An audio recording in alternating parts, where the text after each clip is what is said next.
Good morning. Thank you everyone for joining us today. So our session today is data-driven organizing, the antidote to dark money. Just want to start with a few housekeeping rules. Make sure that you are wearing your mask at all times. This session is being recorded, so if you're drinking or eating, if you could keep it down to minimum. If you need extra space, the seats in the back are for those that need extra space as well. And with that, we will go ahead and get started. So I want to dive right in for our panelists. When we're talking about data-driven organizing, I don't think people always have an understanding of what it is. So could we start out just defining for the audience, and I want to start with you, Yvette, because I know it's a huge practice for democracy for America. Just go into why you think data-driven organizing is so important and what exactly does it mean. Well, first, I want to thank everybody for being here. I'm Yvette Simpson, CEO of Democracy for America. Our organization was founded in 2004 by Howard Dean. You might remember the Dean Scream. And what Howard Dean built when he built Democracy for America after that presidential campaign, and then what he took to the DNC later when he was chairman, was our 50-state strategy. The principle that if we fight everywhere, that we can win everywhere, that there aren't red states or blue states, that there aren't voters that we should talk to and voters that we don't talk to, that every single person should be engaged, and if we engage them, and we talk to them about the importance of voting, that they will engage in this very grand experiment called democracy. And so that has been a part of our DNA here at Democracy for America from the foundation. It's something that over time with technology, I think we've gotten away from the idea of engaging voters. And there is a math, a science, and an art to building, organizing campaigns, engaging voters, and winning. A lot of people like the art part, right? The talking to people. We need to be at doors. We need to engage. But the math part, folks don't like. The idea that there is a win number, that you have to achieve that win number in order to get into elected office. And that there is a way to build a plan so that you make sure that you engage enough voters in a way where they feel inspired by your leadership and they will go into the ballot box and say, I want you to be my representative. And so what we like to remind all of our candidates, Democracy for America has helped elect over 1,100 candidates since our founding and invested a significant amount of money on the ground, engaging voters around the country with tens of millions of voter contacts. What we try to remind our candidates about, and then I'll release the microphone, is that you have to be thinking from the very beginning about how you engage voters in a strategic way, to make sure that you win. Because if your idea is that you want to help support the new American majority, if you want to be a great representative, we can't have you do that if you don't win. So how do we build plans that are strategic, that are thoughtful, that are based in the foundation of the math of elections, and make sure that at the end of the day we have the votes that we need. We're going to talk a little bit later today about why we believe, as this session is aptly titled, that data-driven organizing is the progressive antidote to dark money, because when we engage people, we win. When we organize strategically, we win. When we go out and give voters a real choice, we win. And when we do that with a plan, we win every time. Nathan, you're literally with Blue Bonnet Data. It's in the name of the company that you work with. Talk to us a little bit about how you feel on it. Yeah, so also want to echo what Yvette said. Thanks everyone for being here. My name is Nathan. I'm the founder and president of Blue Bonnet Data. We are mobilizing the next generation of data and tech talent to support progressive campaigns and causes. And the way we do that is we recruit and train and organize people with data backgrounds and tech backgrounds to use the skill sets in the context of political campaigns and political efforts. I think what we see as being the real support that our fellows can bring to campaigns is every campaign is limited by the amount of money they can raise, time, and the people power that they have, all the resources they have. So since you already have all those limitations that make it hard to compete against dark money, the more efficient you can be as a campaign in making decisions around how to spend your money, how to spend your time, how to use your people power, the more you will be able to maximize your chance of success. And success might mean winning a race, flipping a seat. It might also mean, in red states and red districts, can we improve upon last year's performance, last cycle's performance? So that's the other piece, in addition to immediately helping campaigns now. Having data-driven campaign strategies, campaign structures helps candidates that come after you build upon data infrastructure that for too long has been very cyclical, and it gets built up in a presidential year and then disappears the day after the election, and then you repeat that every 4 years. So as campaigns become more data-driven and share better data management, data collection, data analysis practices, no worries. Future campaigns can build upon that and be even smarter and more efficient than the campaigns that came before them. Rosetta? Yeah. Happy to be here, y'all, and I'll echo one more time just the importance of having this level of conversation. Rosetta Okeson, she, her, hers. I am the founder and CEO of Myers Okeson Political Consulting, my firm that I started in Missouri because there's work to be done. Y'all might see Missouri in the news sometimes. It's a little bit on fire right now. So the work that we are doing to build and create the infrastructure that Nathan was just speaking about is something that has to be done consistently.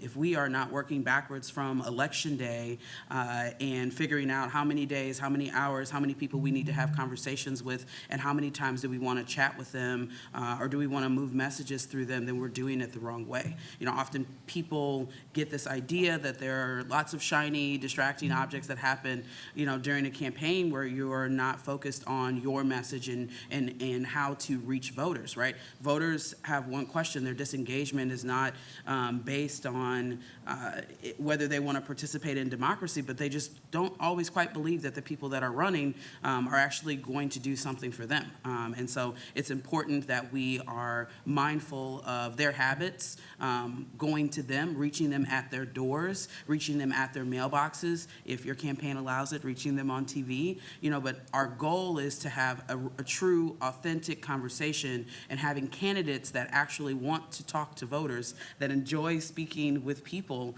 is a part of that. And then when you add the math part that Yvette talked about that people are often a little bit afraid of, you know, you have to be very intentional with how you use your time. Being efficient with doing the most good for the most significant number of people has to happen with an actual plan, and then you have to run that plan. You have to fully fund that plan, and you have to make sure you have enough folks that are going to be able to reach all of those different pieces, but you can only do that if you actually take the time and energy to sit down and understand who are we trying to reach, how many times do we need to talk to them, who are the people that maybe don't pop up on our list that we should be reaching, but people have not spent time having conversations. So depending on, you know, the campaign, depending on the cycle, depending on when you start, you know, there are smart ways to be diligent in reaching those voters and the work that needs to be done. Rosetta, you queued up my next question perfectly. I think so often when a campaign is lagging behind, especially in fundraising, they want to put all their money in TV. They want to put all their money in digital ads. Why do you think that is so problematic when it still comes to having a winning recipe to actually be able to win? And I know you know it better than anybody with the Tashara Jones race in St. Louis. Yeah, you know, as a rule, we do our best to not make TV the priority. I think in this day and age, nobody watches TV in real time, first of all. I can't tell you the last time I showed up to my couch at 7 p.m. to watch something that was there. That's not real. And so, you know, our job is to build authentic relationships, and you can't do that if it's a one-sided conversation. And regardless of whether people want to admit that those digital, and sometimes, you know, even the TV is a one-sided conversation, that's meant to enhance, right? The way that I describe this with my candidates is, you know,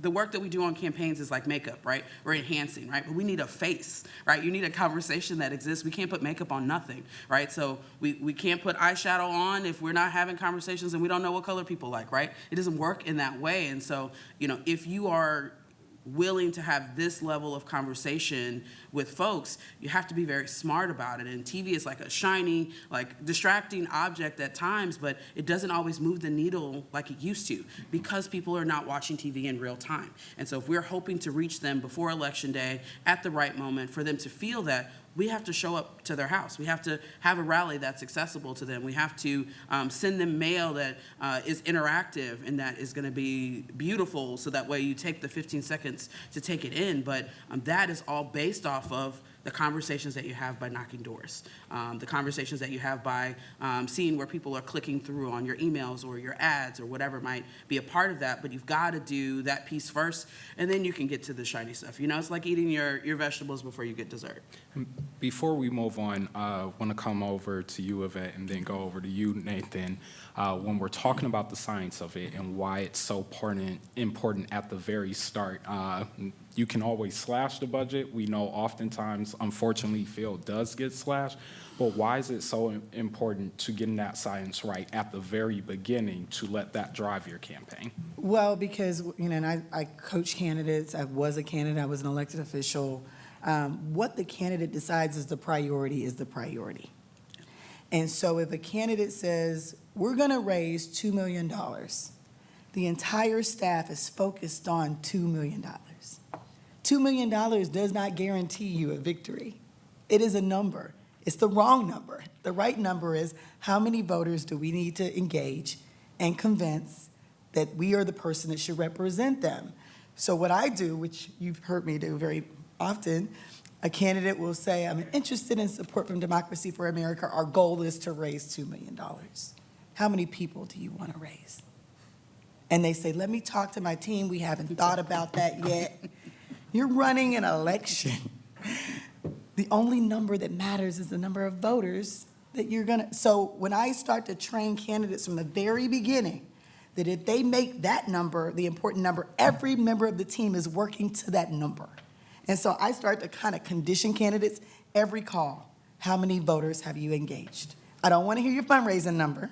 That's what the press wants to hear. That's what some endorsers and other folks who are validators want to hear. What I want to know is how many voters have you engaged? How many conversations, to Rosetta's point, have you had with voters where they have said, I trust you to be my person. I'm going to take time out of my schedule, and on a day, I'm going to go check your name or fill in the box next to your name. It's the only number. So that's why we really emphasize this, because people get really excited, again, about the shiny things.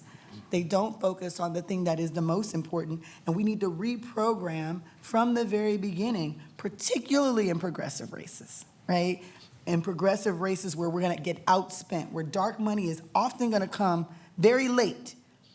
If in the beginning, my candidates or our candidates have already had meaningful conversations, a dark money ad is not gonna change that. They already know, they're convinced, they love you, they've met you. These ads, which are usually lies, big, huge, propaganda-like lies, cannot counteract you talking to a person and you saying, here's why I want to represent you. So we do that and build that into a plan early. Every single member of your staff is keyed into that, and they know that's the priority, and we're all working to that. That's why we want to make sure we do that early and make it part of the plan. Nathan, anything you want to add? Yes. So running the whole concept of a data-driven campaign is relatively recent. And so now that it's become a priority, it's still not available to every candidate, especially candidates that are not raising a lot of money and don't have the funds to either hire in-house data teams or pay data consultants. And what that creates is a gap of knowledge where first-time candidates, don't really know how to go about what should be my win number, what is the best way to reach the voters that I want to reach. And then the people that step into that gap are usually consultants that come in and say, oh, give me your money and we'll run TV ads because that's how it's always been done. That's how it's been done for years. And so that then leads to not making the best decisions for a specific candidate in a specific district because you are applying a one-size-fits-all, or even one-size-fits someone else that you are transposing into a different district. So it's really important that, as Yvette said, that what the candidate wants is the priority, and usually the candidate is the one that knows their district best. And what we do is organize people with data skills who come in and support that vision of the campaign that is on the ground, understands their district in a way that allows them to understand their district even better, even deeper, to make the decisions that they need to make to execute their strategy, and not just make the decisions that someone else is telling them to make that work somewhere else. So before we really get into the nitty-gritty about this dark money and the soft side spending, I want to go into, we talked a lot about the candidate sets the tone. As a staffer or somebody working on that campaign, how do you get that influence with that candidate to make them want to make that a priority in the first place? Yeah, I'll have to say, sometimes candidates don't know where they're going. I think since the 2016 election cycle, we've seen a number of first-time regular, pardon my French, regular-ass people who decide that they are sick of the way that things are and they want to do something, and they are a part of that community. And so, what we specialize in and the type of relationships that we build with our candidates is sometimes we have to take a step back and we got to do that one-on-one piece. What should those priorities be? Who should we be talking to? What are those goals? We've got to have those conversations on the front end before we start making those decisions, before we're able to follow the lead, right? Often my candidates and the folks that we work with have a vision and have an idea, and our job is to figure out how we execute that and how we make that a reality, and does that fit into the campaign? And is this going to lead to votes? Because if it's not votes and it's not money, we don't care.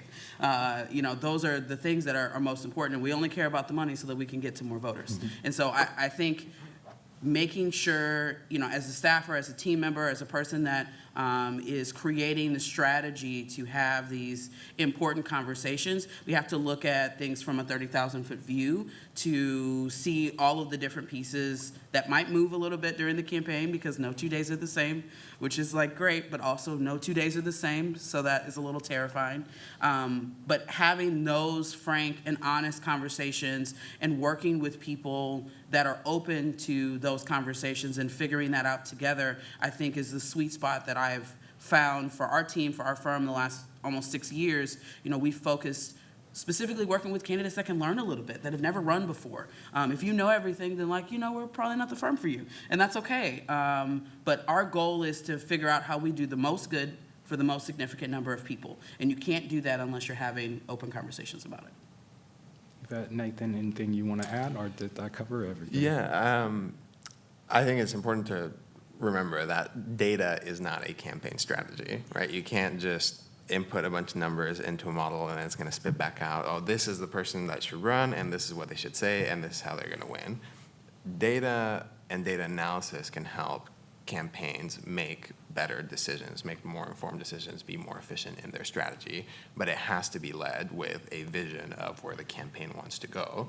And when that vision goes through maybe mobilizing the base, then you can use data analysis to figure out, well, who are the right people to talk to, where do we need to spend, how do we need to spend in order to achieve that. If the vision is, well, we're going to try to persuade moderate voters, then you can bring in data analysis to say, okay, well, who are the right people that we need to be talking to in order to achieve that goal? But you can't just say, oh, well, we're going to let data run the campaign and sit back and just let the nerds do their work. We love the nerds. But they have their place. We As love nerds, it. we have our place. I think you're right. I mean, every single member of the team has a place. And I think Rosetta was talking about, and you were talking about, Nathan, about consultants and the role that sometimes the shiny thing, right? When every candidate, when I meet with them early on, who's on your team? Well, we got these consultants, right? These are those folks who are generously, and I'm not saying anything negative about consultants, they definitely have their place. But they say we've engaged these people who are going to give us their knowledge for free at the beginning of the campaign because they want to be a part of the strategy.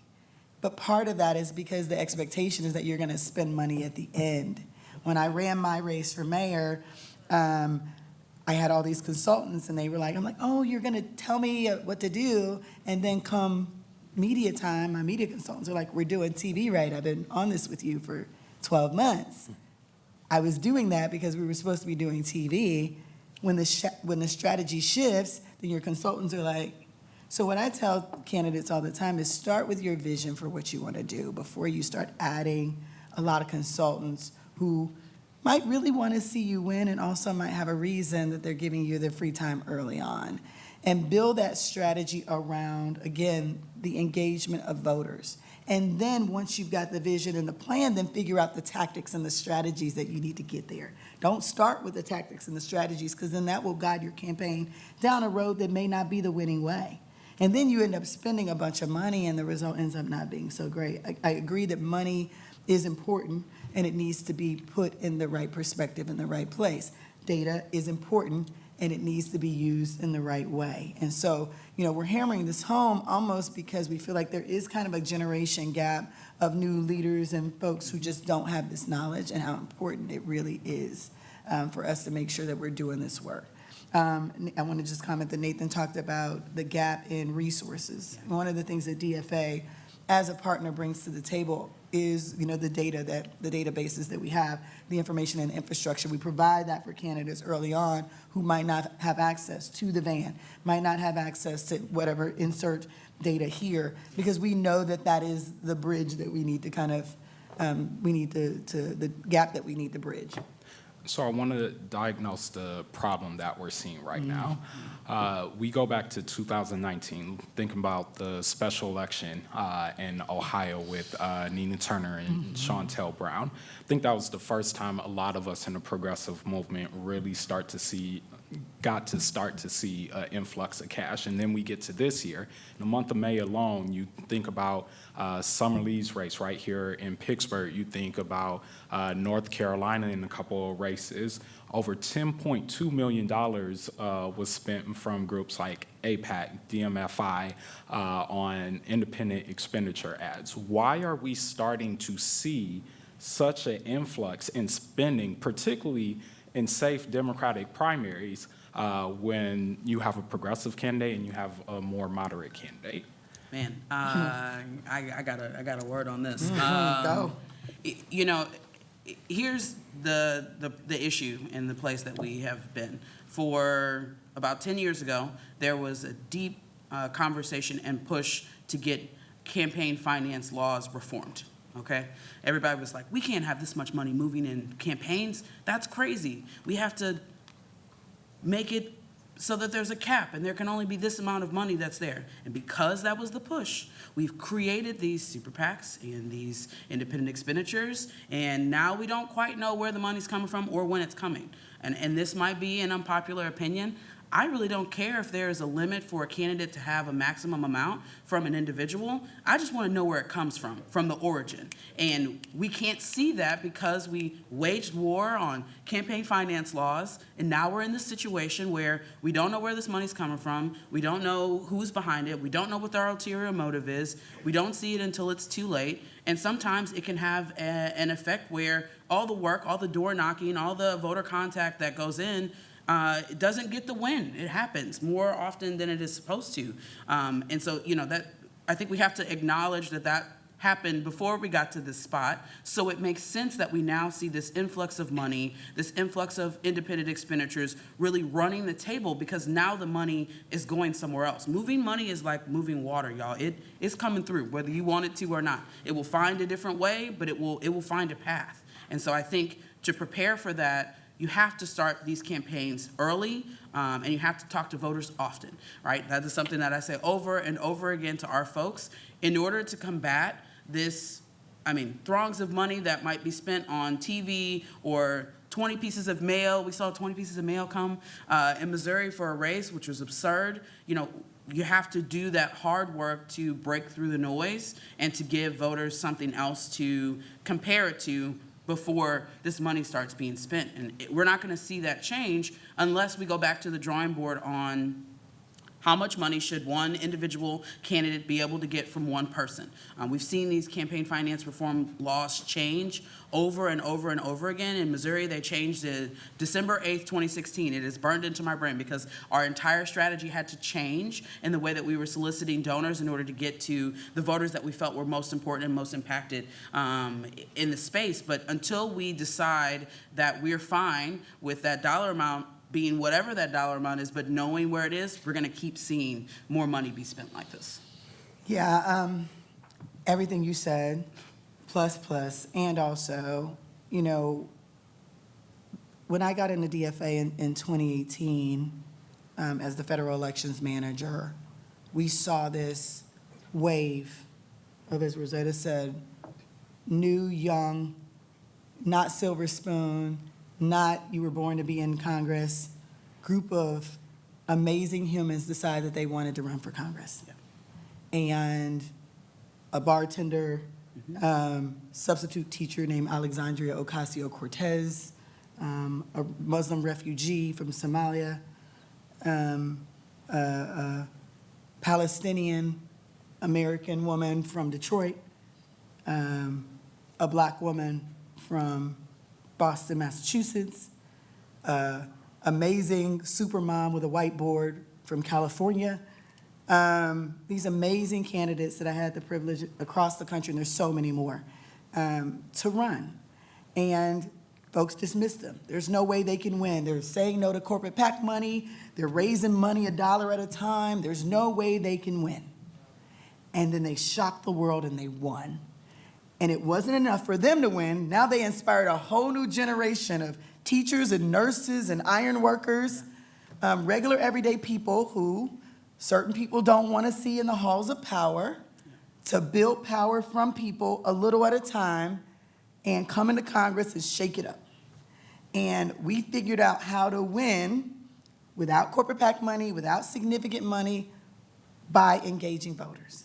Well, a bunch of folk didn't like that because power begets power. And we would rather have power with the people we disagree with, who we know, than the people who agree with us fundamentally in our values, who we don't know. And so that began because we started, flexing our muscle. Yes, everyday people can win. Yes, you can win without taking corporate PAC money, being accountable to people, not to corporate interests. And 2.0, here comes an amazing preacher, activist from the great state of Missouri, comes in, a teacher, a public school teacher from New York, Jamal Bowman comes in. We got 2.0, 3.0, all these people running to lead our nation. And I think that's when there were interests who didn't want to see that happen. So what we're going to do is we're going to bombard this energy, this people power campaign that's bringing these folks that we don't know and that we don't necessarily like into the halls of power. We're going to start bombarding it with money. And what that means and what we don't talk about enough is it's not just about the money coming in to win an election. It's what that money wants when that person's in the seat, because it is about having representatives who work for these interests. They're not being out of the kindness of their heart engaging in this. There is an expectation that they put money into these races and then they get what they want, whatever that looks like. They come with a full agenda. A full every agenda time. every time. And so if we want a true democracy that is of and by and for the people, we need to have representatives who serve people. And that means that the people elected them. And what the big challenge with the dark money is we're going to have a lot of people who are in the halls of power who are now handcuffed and because they have taken money from interests that have an agenda. So I think that's how we got here. But it's disheartening, especially for a movement. You do all that work to build that people power, do it the right way. How do you actually keep the motivation, not just for the campaigns, but working with activists? How do you keep from getting so disheartened when we just see this spending go up and higher and higher and higher? Yeah, I think you have to continue to make a case for, going back to the basics and to that vision. I tell all of the candidates that I work with, remember why you decided you wanted to do this. Remember why you felt like you would be the right tool to support the people in your community, and hang on to it because you're gonna need it. It is like riding a bull.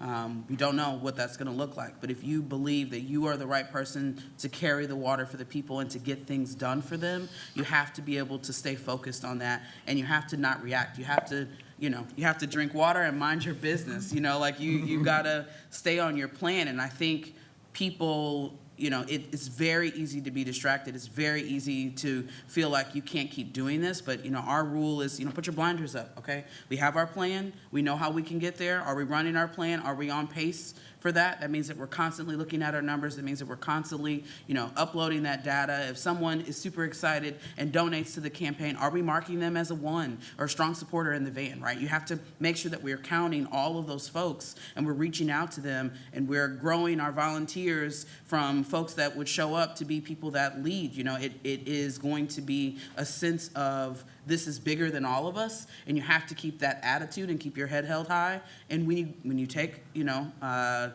campaigns have hard days. When you have those hard days, reflection and then get back up because we have to still fight. The moment that you allow anyone else's plan to dictate what you are doing, the moment you run a reactive campaign, you lose. And so you cannot do that. Nathan, Yvette?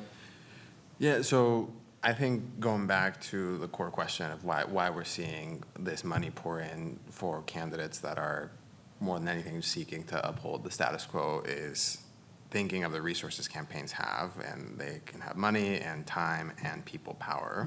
And almost every campaign, the time piece you can't change. The election day is the election day.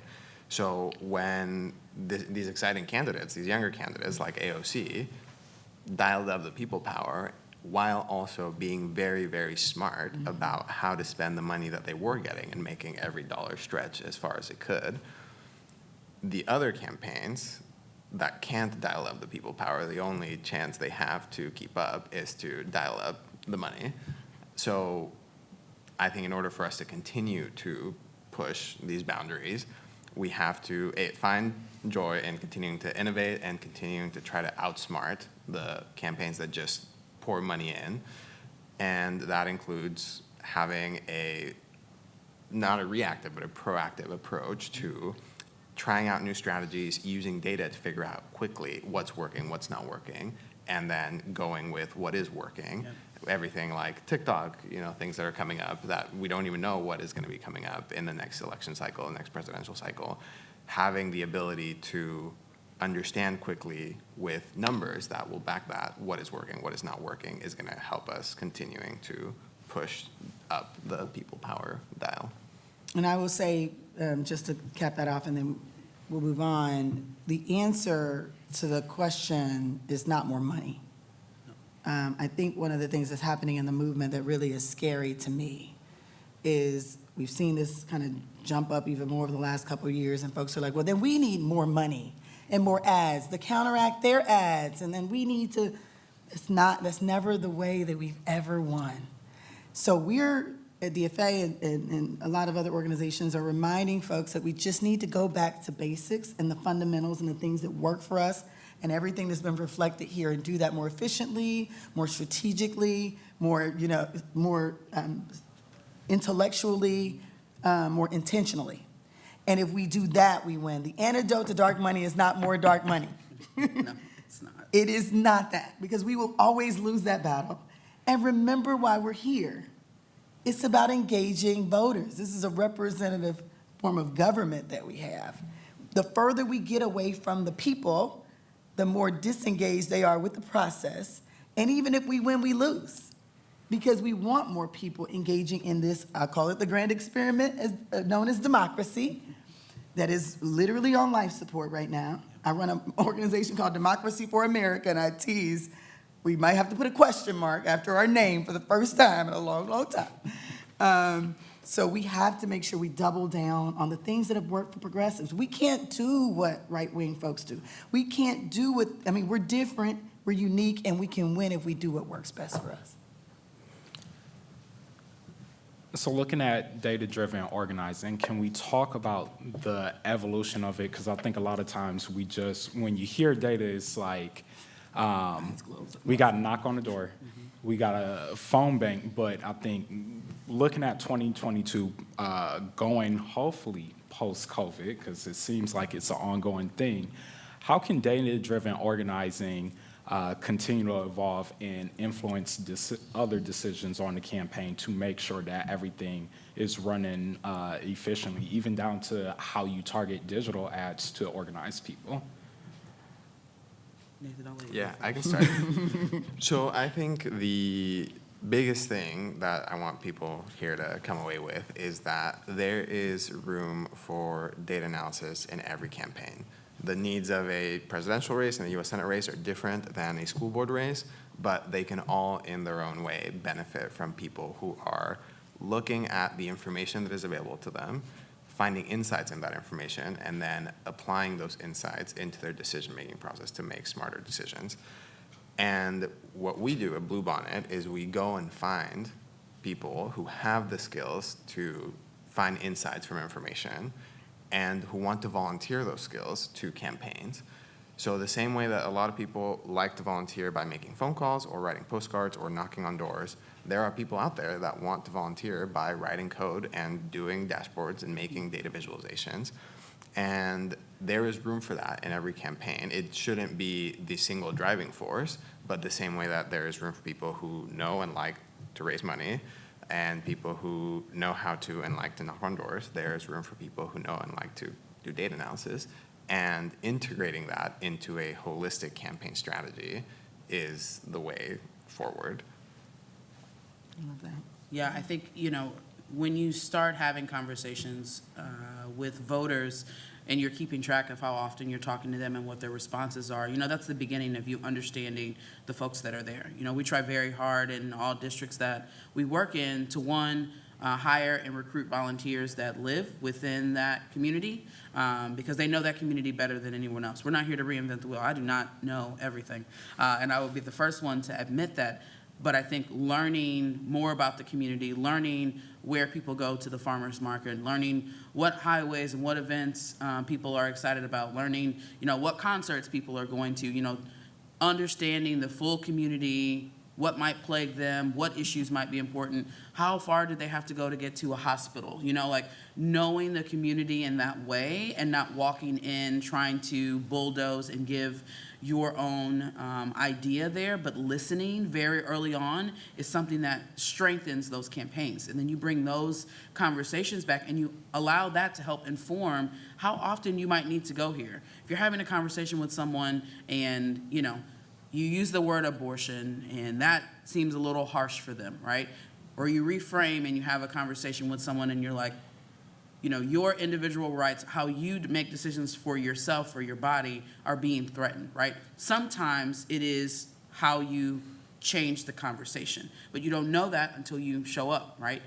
These are, no disrespect to folks that do focus groups, but this is a focus group, right? You are having conversations with voters on a regular basis, and so if you're doing that piece and you're coming back and you're doing debriefs with your volunteers and your voter contact specialists that are knocking doors, and you're hearing what they have to say and how people are reacting to your script, you can make those adjustments, right? That's you using data and experience and that opportunity to inform the next step that might happen in your process.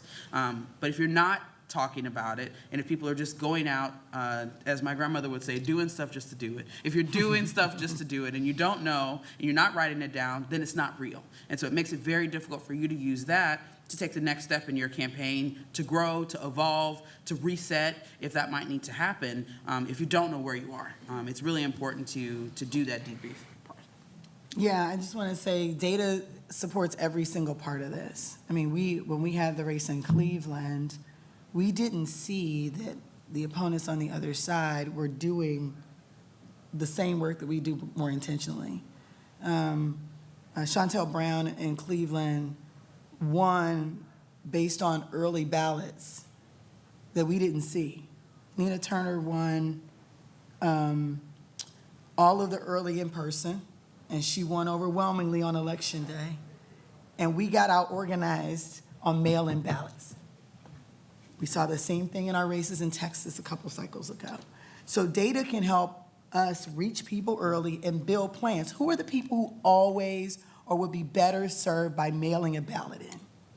Let's talk to those people early. Let's get those ballots to them, and let's make sure that we bank those votes early. The folks who have never voted, and we love it. When we look at data, we want every single person who is over 18 and eligible to vote is a likely voter. We can look at folks and say, who are the people who have not voted in the last 5 or 6 elections? Well, we know we're gonna have to do a little more work.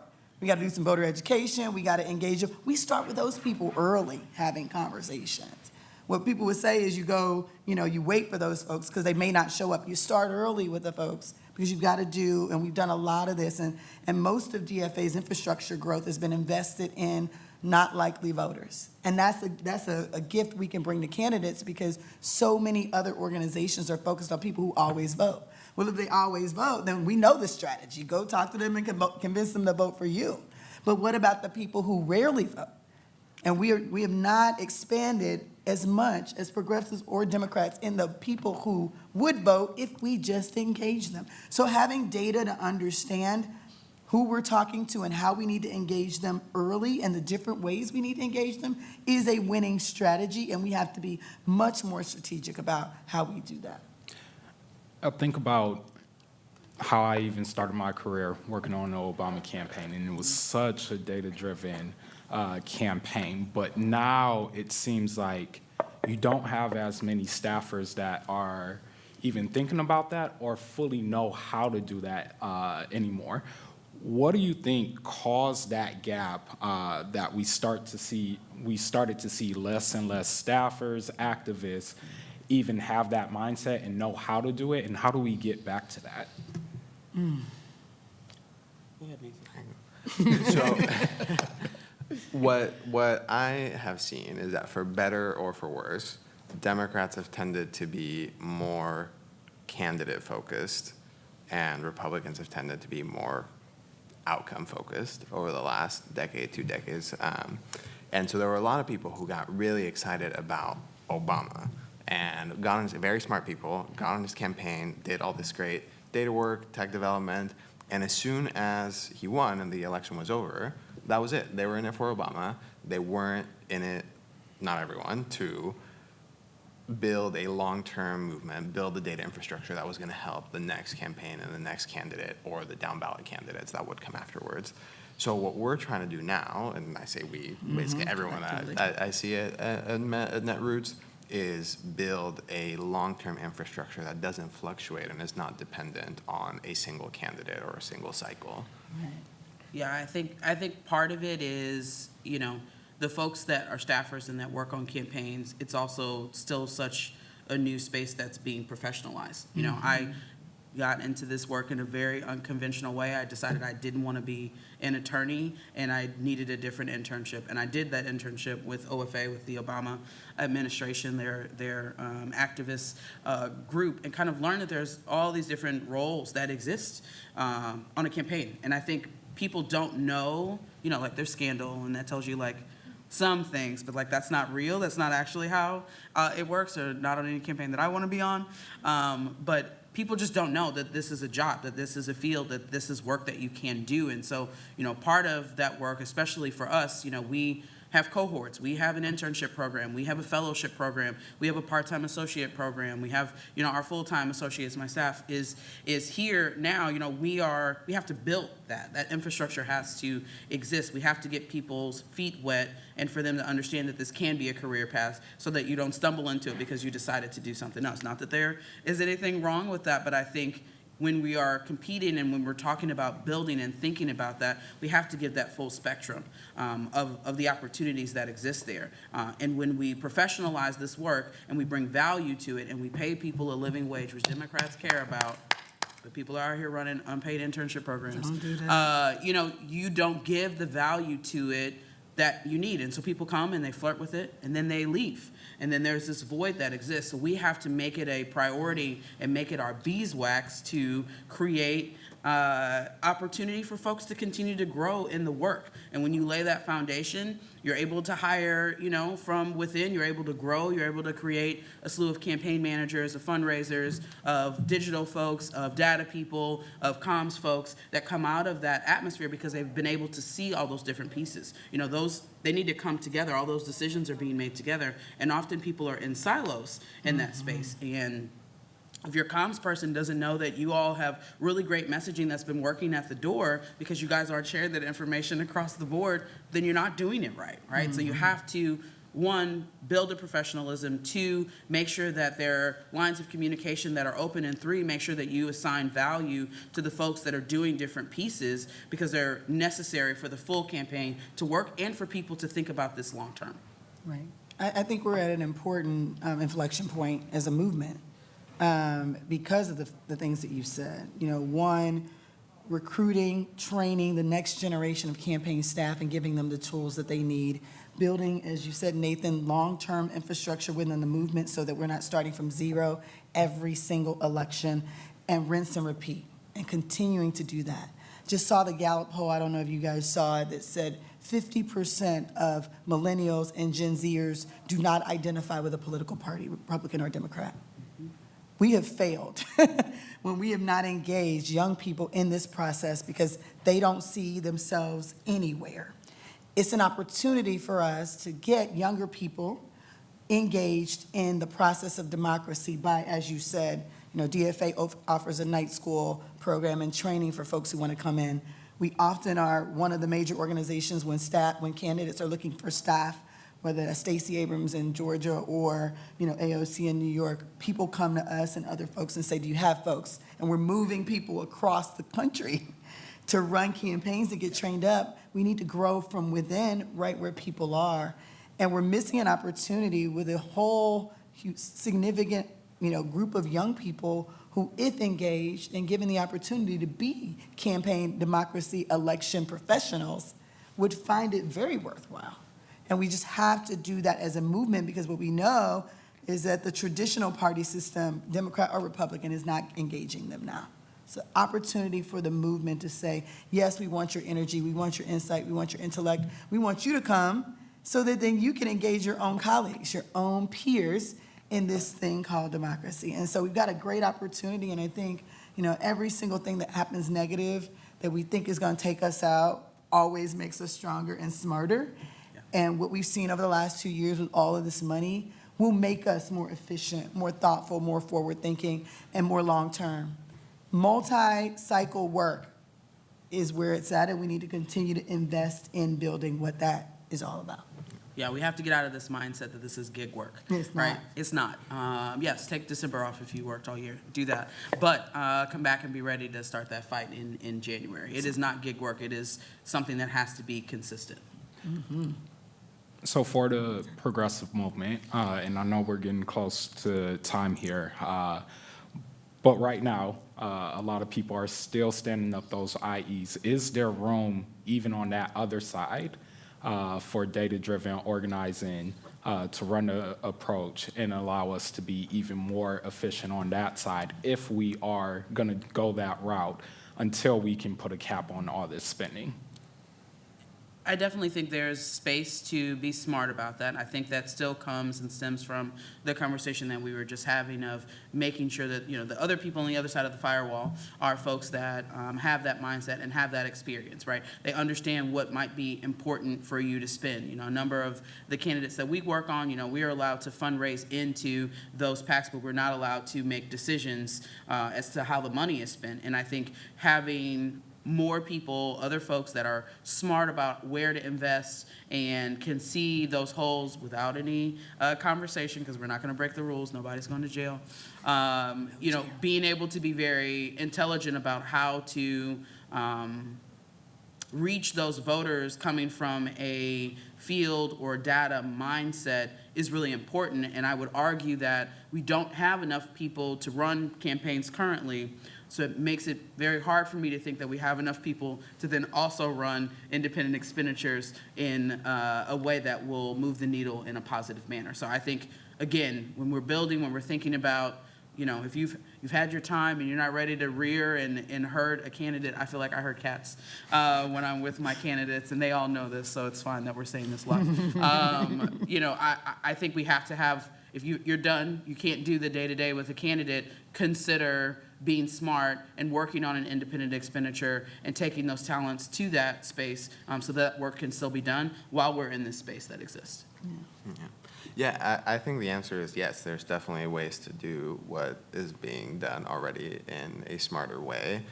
I think IEs on whichever side also fall into the same trap of, oh, we just raised a bunch of money, now let's dump it all into TV. Right. And to have them ask themselves, wait, is that really the most efficient way to spend all this money that we raised? Right. Is an important step in making sure they're actually contributing to the causes they want to contribute to. Yeah, so all those things, and also I think we don't see enough strategic thinking on the other side of the wall. And part of that is because the money comes in late and it needs to be spent right away. And we have, DFA does not have an independent expenditure. We stand up those rarely and typically in presidential races, but we do that around voter education and engagement and not so much around getting somebody elected. I think the challenge with that is that we've seen partners not really think about how they're going to spend that money early enough. So when you think about the fact that the money's coming late, so we're like, let's just throw it out. And there is no coordination. DFA is one of the largest coordinated PACs in the country. So you don't even know what the candidate's talking about, what they're thinking about, what their objectives are. Candidate can't see what you're doing, right? Who you're talking to, so we get duplication.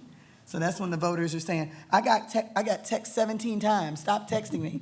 Well, we only texted you once.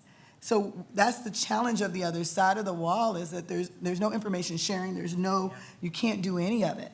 And it's a lot of money that is being spent on things that, one, aren't necessarily optimal for all those reasons, and two, cannot be invested in long-term infrastructure.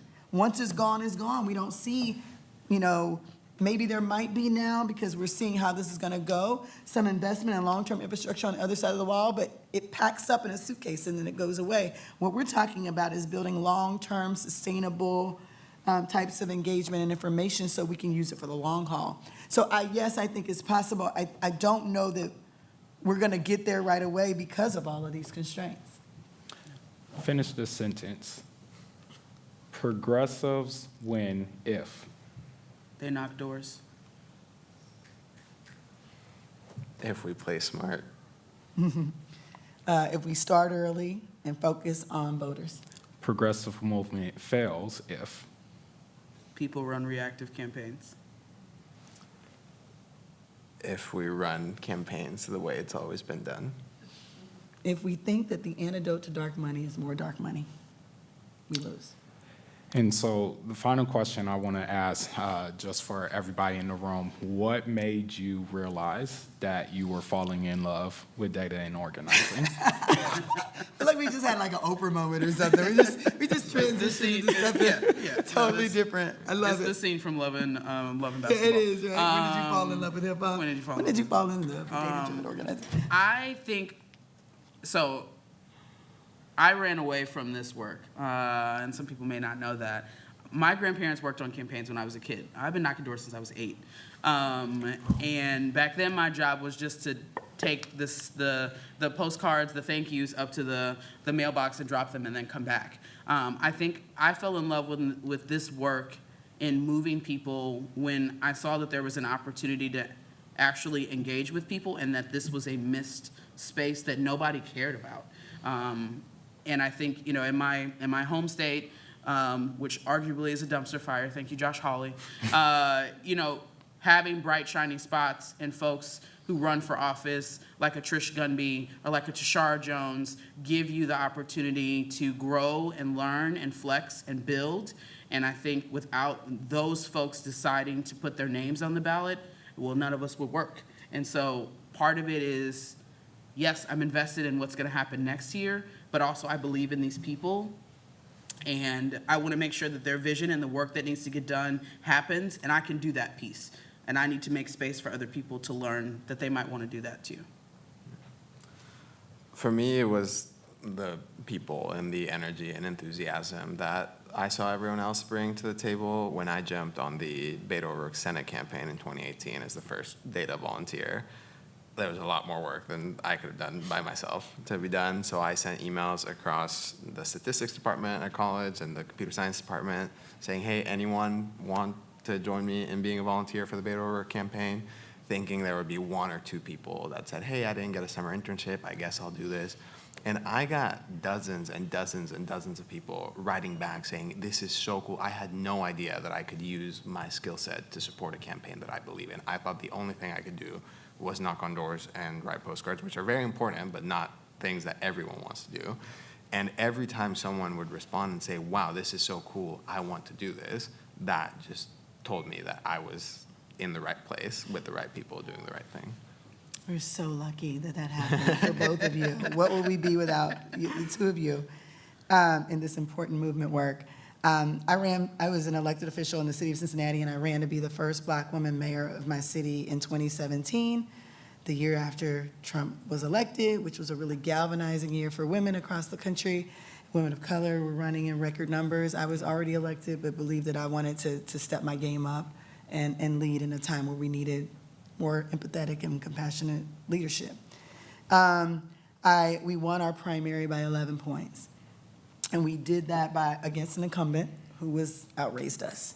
And we realized that we could do that by, I'm an MBA and I'm a lawyer.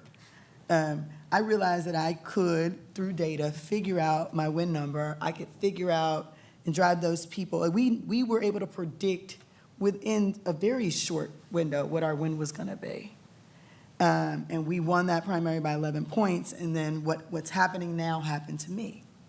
My opponent realized that we could organize people, we could do it strategically, and we can win. $3 million in dark money came into our race really, really late. We had been doing the organizing early. Many of the folks who we had worked with felt overwhelmed by all of these messages because their neighbors started coming to them and they're like, Yvette, you gotta do something, this message is getting through. We were not successful. We lost our election by 8 points, 4,000 votes, and dark money took me out. And I think part of that is because we kind of did take our eye off the ball. We were overwhelmed by the amount of money that was coming in. We couldn't react, and we're reacting to the negative messaging that was coming rather than being proactive. And then they built a machine not only to out-organize us, but to out-message us. I come to this work with a passion, knowing that it happened to me and it happens to so many of our candidates, but we can win if we do this well. And that's what freaks them out. That like they can raise all the money they want, but if we do this the right way, we can raise enough people to win. And I want to make sure that every single person who cares about this work in the movement knows that this is the way. If I had had $3 million and we had tried to throw it on messaging, we would have lost it. If I had had $100,000 more and could have put that on the ground, we would have won that thing overwhelmingly. So it's very, very important for us to learn from that. And that was when I fell in love with data-driven organizing. There's something about me that is wired to like the fact that the people win over the money and the power. I was built like that. And I want that to happen for all of us, and I believe that this is the way. Yvette, Nathan, Rosetta, thank you so much. Everybody in the audience, thank you so much. And the folks watching And the via folks streaming. watching via streaming. Thank you so much. We're definitely gonna have to do this again sometime. Maybe next year we'll do a training instead of a panel. That sounds like a good time. I would love that. I'm in. Thanks, everybody. Thank you.